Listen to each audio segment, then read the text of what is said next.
It was my first time being abroad, and at first, during the first 6 months, everything was new and interesting to me here, especially in Finland where there is a lot of snow.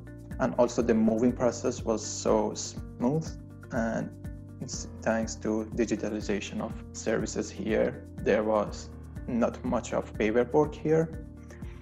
Also, people here know English well, and for me as a newcomer, it was not that hard to find things and do my things to settle down.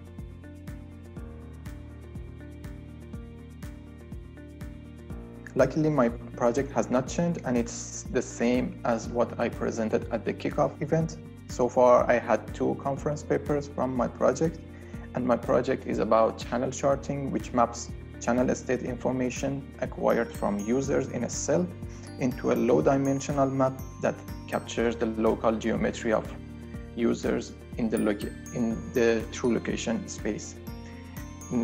This charting is unsupervised, and the main point in this charting is that it doesn't need the true location information from users.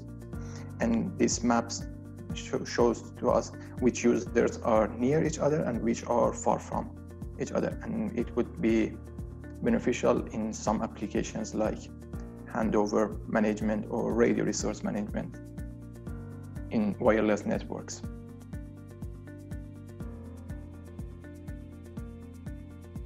The first paper was about application of channel charting to predict signal-to-noise ratio of a user at another cell, and it only uses the channel chart locations.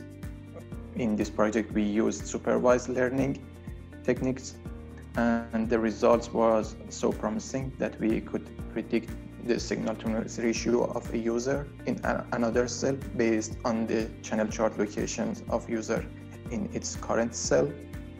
And we present the results of this project in International Conference on Communications and Networking, IEEE ComNet 2020 this year. And the second one was a project where I want to deepen my knowledge on millimeter wave radio channels, and I studied special consistency of moving users in wireless channels, and we present the results of these studies at SPAUC conference in 21st International Workshop on Signal Processing Advances in Wireless Communications.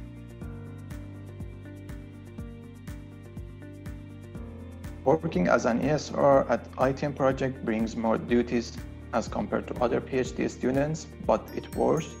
For example, we have more side activities such as yearly report on our work progress, frequent study group presentations on our recent achievements. We have training schools, and we also have preparing blog posts from our studies.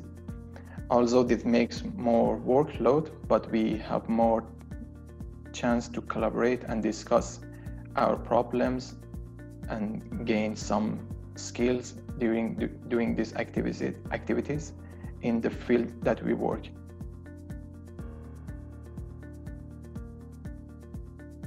When it comes to collaboration with other ESRs, I would say it's a great chance to already have some peers who are working in the same topic. Our discussions would be more fruitful, and if in case of similar problems, we can benefit from each other's experience and knowledge in that field, which can push both of us forward in our project and studies.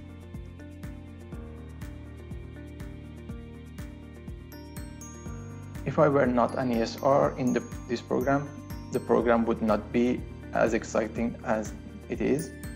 Also, I had to find training schools on my own, apply for their fundings, and do everything from my side. Also, I have to find other PhD students who are working in the same topic as me and discuss problem with them.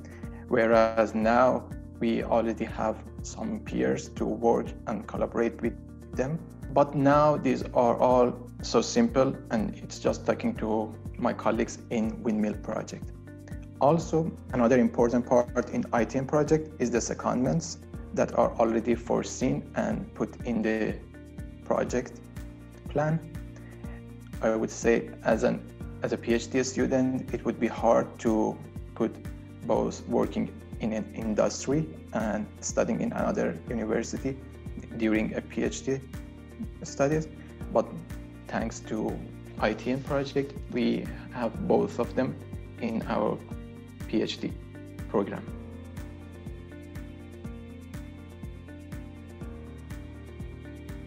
It indeed affects all of our lives, but for me, it postpones my scheduled secondments.